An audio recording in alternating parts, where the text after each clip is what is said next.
Hey, what's up, everybody? Chad Calek here, and welcome back to episode number 24 of the In a Crowded Room podcast. Which on this episode, we're going to talk about the answer to a great question that I received this morning that actually relates to my forthcoming documentary called 74 Minutes, which we'll talk a little bit more about at the end of this podcast. But for right now, the question that I got was from Dawn, and Dawn said, what is the most important thing that you ever discovered during an investigation that you were not able to document? So she knows I've obviously captured a bunch of things on film, but she's saying, what was the most amazing thing that you wish you could have captured but didn't? And that goes back to a story on the first case that I ever investigated, which was my own family's case. This was all the way back in 1988, and that was actually a golden time for paranormal investigation because I did not rely so much on technology because technology was crap back then. I mean, the only thing you had for a recorder was those big shoulder hoisted VHS cam recorders that, with the full battery, maybe lasted 15, 20 minutes. As far as audio goes, all I had was those square silver boxes with the big cassettes, and you had to push play and record at the same time to record anything. And again, you might get 30, 40 minutes of audio, and it was terrible audio. It was all analog. It would sound just like pure static in the room.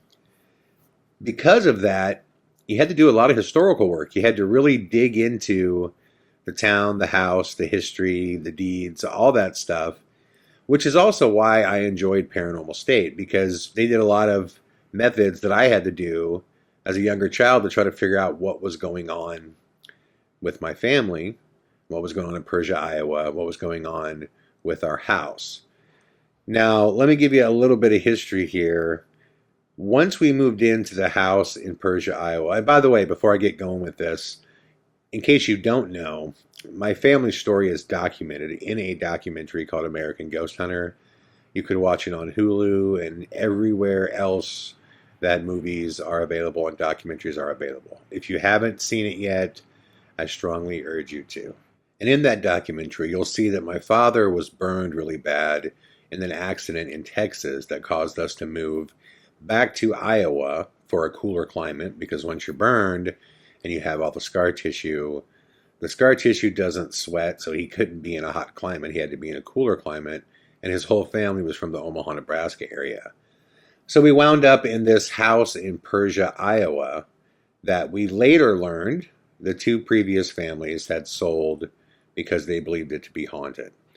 Now, when things started happening in the house, I was the last person to experience anything. And before I experienced anything, individually, I had spoken to each member of my family, and they had all told me these stories that were happening. Now, we lived there for about a year before anything started happening, and everything started happening after we adopted my little sister, who was 3 years old. She was Native American and Mexican, and once she moved in, it took a couple months, and then things started happening. Now, my father claimed that he saw two black figures, short, jet black, with green glowing eyes, outside of his window, looking at him and giggling. He said that there was a black figure, like a shadow man, black figure standing at the front of the bed when he was sleeping. And he said there was also a same figure hovering over him. My mother claimed to experience much more violent activity. She claimed that things were being thrown at her. She claimed that she was being hit with objects. She claimed that she was having her hair pulled, that she was being scratched, that she was being pinched. Really, really crazy, crazy stuff. Now, my brother, his first experience was something mild enough, but it would be pretty creepy if you experienced it. He was a guitar player, and he had an acoustic guitar in his room, and while he was sleeping, this guitar would start strumming. And not just random strumming, it would strum notes.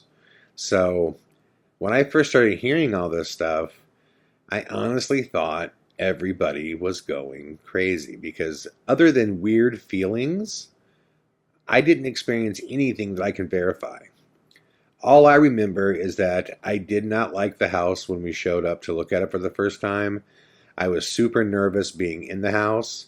I remember feeling terrified going up the main stairway from the living room downstairs up to the top landing on the third floor, which my bedroom was directly in front of the stairs, and directly over my shoulder is where my sister slept. Now, over my shoulder, that back room terrified me, and I don't know why. It was just a feeling. But I marked feelings up to feelings. It is what it is. It's a feeling. Well, after hearing everybody's story, the one person that I had not heard from yet was Katie. Katie had a bit of a speech problem. When we adopted her, she was very far behind in her education. Unfortunately, she was badly abused physically and sexually before we adopted her. She was malnourished. She was way underweight. She came from a horrible, horrible situation. So even though most 3-year-olds can speak clearly, she really, really struggled. She struggled with just putting full sentences together. She struggled with vowel sounds. It was hard for her to communicate, but she did her best. She had a lot of emotional problems. She would freak out about things that we didn't understand. The first time, we bought her clothes. We had new clothes in a closet. We opened the closet up to show her all her new clothes, and she freaked out and panicked and went crazy, and we couldn't figure out why. And we learned later that she used to be locked in her closet for days on end as her mother just left her in there. So we didn't know this stuff until afterwards, and we would discover things with her all the time, triggers that we would later learn about what happened that created this trigger. So I was hyper aware of Katie because I was very protective of her, and I just felt like this is the most unjust thing I've ever seen in my life. Had I been able to get my hands on the people that hurt her, I would have killed them. I'm dead serious. I would have absolutely killed the people that hurt her. I could not understand or fathom how something so precious as this little girl, how anybody could hurt. So I was very protective of Katie. And at that time in her life, what I loved about Katie, even though she had a hard time speaking, I trusted her. I trusted her because she didn't really know what a lie was at this point in her life. She didn't know the benefits of lying. She just called things as she saw them. Because she had a hard time with syllables and vowels and speaking, she would just show things by demonstrating. Like when she was sad about something, she would lower her head and she'd put her finger below her eye. And she was showing me like the crying motion. That something made her sad because it was easier for her to make that motion than it was for her to say, I'm really sad right now, or that hurts my feelings. So it was this really unique shorthand that we had, this way that we communicated, where just certain things that she would do, I would understand. And I would understand it better than anybody in the house. She just struggled with speech so bad. There was this one time, I'll never forget it. It was just the cutest thing. She couldn't say shoes. And something just didn't connect in her brain. She would say oosh. And I would sit her down and I'd be like, okay, let's work on this, Katie. And I'm like, okay, say shh. And she could do that. And she'd go shh. And I'd go, okay, now go ooze. And she'd go ooze. And I'd go, okay, now say shh. She'd go shh. And I'd go ooze. And she'd go ooze. And I'd go, here we go. We're going to just put them together. Go, here we go. Shoes. And she'd close her eyes and she'd grit her teeth and she'd ball up her fist and she'd go, ooh. She just couldn't say shoes. It was just adorable. But after a while, I knew what oosh was. So it was funny because people would also come over and they just wouldn't understand. They wouldn't understand what her shorthand meant, but I knew it. And because I had that shorthand with her, I felt a higher degree of protectiveness than almost anybody else because I felt like I understood her more than anybody else. And I felt like there was a reason that this level of communication between her and I was bestowed upon me. So I was just really protective of her. So one night, I'm going up the stairs, and I have a really, really creepy feeling. Katie's already asleep in her bedroom. I get to the top of the stairs. I'm looking over my shoulder. It is that common feeling, like you just feel like someone's there. But nothing happens. It's just a creepy feeling, which was common, but it was stronger that night. So I go in, I lay down, and I go to bed, and I could see from my room with the doors open, I could see all the way into Katie's room. So I would often fall asleep just looking in her room just watching over her. Not that I even believed at this point that the house was haunted, but if it was, I wanted to make sure that she was in eyesight because, again, I took it on as I was her protector. So I fall asleep, and suddenly I'm dreaming. And in my dream, I hear Brother Chad, and that was her way of saying Brother Chad.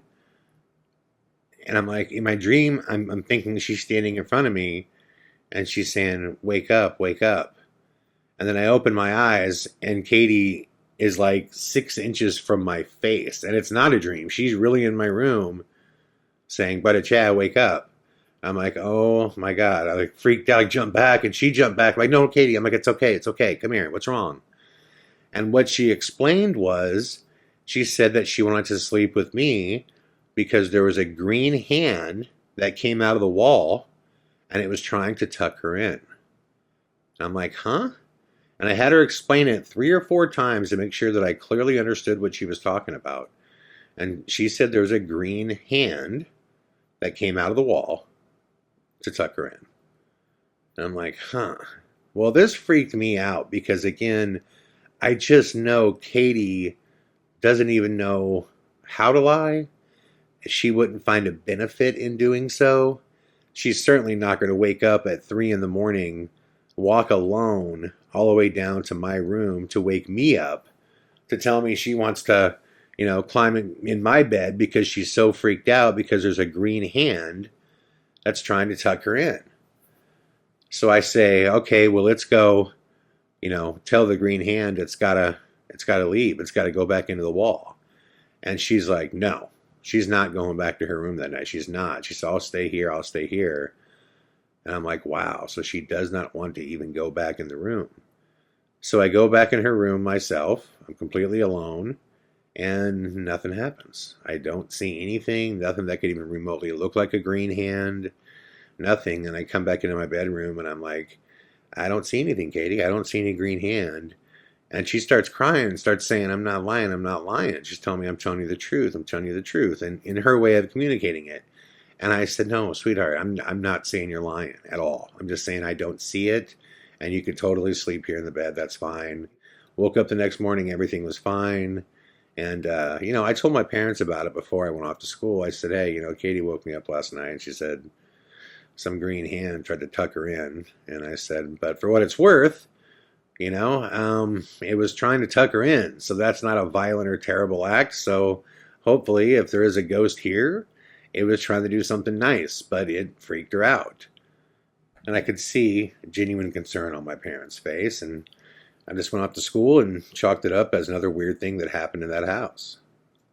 So fast forward a year and a half later, in which I've had countless experiences in the house. Everybody in the family has. It is a paranormal nightmare inside my home, in which Justin, my best friend, has finally had his experience in the house that convinced him that it was in fact haunted. Now that's a long story for another podcast, but for this story, suffice to say, Justin is now a firm believer. After thinking that we were all crazy for a good year, he finally says, wow, this is real. And, I think he felt bad. But as I told him, anybody would think this is crazy until you have your own experience. So don't feel bad about it. And we got to talking one day, and he says, you do know that the families before you, both of them, thought this place was haunted. And I go, yeah, I heard. I didn't know the families, obviously, because they moved out. But Justin had lived, in Persia his whole life. And he goes, yeah. He goes, man, there was a lot of stories. He goes, one of the weirdest stories, he goes, the family that moved out before you, they had this older girl, and her name was Emily. And he goes, and I just thought Emily was so hot. And he goes, so I called her up one day, and I was talking to her, and I wanted to take her out, to go out on like a date of some kind. And I'm like, oh, that's cool. And he goes, yeah, it was a really weird conversation, though. He was like, in the middle of the conversation, she's like, oh, I'm sorry, I got to get off the phone. And I go, why? And he goes, well, she had this younger sister. In the middle of the phone call, she started saying that her younger sister was freaking out, something about some green hand trying to choke her. And I about fell over. I'm like, what? He goes, yeah. And I go, no, repeat what you just said to me. And he goes, I was talking to Emily, And she wanted to get off the phone and said that her younger sister was freaked out because some green hand came out of the wall and tried to choke her. And I go, Justin, over a year ago, I woke up and Katie was standing in front of me in my room, and she said that a green hand came out of the wall and tried to tuck her in. And I just now realized when you're telling me the story that the green hand was not trying to tuck her in. Katie was holding her blankets up by her face because she was scared. And in her mind, the green hand was reaching for the blanket.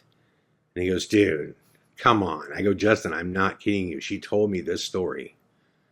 And I think he could see how freaked out I was. So when I think about what I wish I could have documented, I wish I could have documented Katie telling me this story at 3 a.m. because it was so incredibly authentic. There would just be no way that anybody would doubt it. She was so sincere. And again, at that age, she doesn't even know what a lie is. She would see no benefit to doing it. And then I wish I could have documented Justin telling me this story. And I wish I could have documented Justin being told this story, because it was the first time that it hit me that whatever was in our house, whatever it was generational. It was staying there. The same thing was there for that family, and it was there for our family. And that blew my mind. That connective tissue blew my mind. And it made me look at my family's case in an entirely different way. And it made me totally trust a lot of the other stories that Katie had told me, which she had some doozies, man.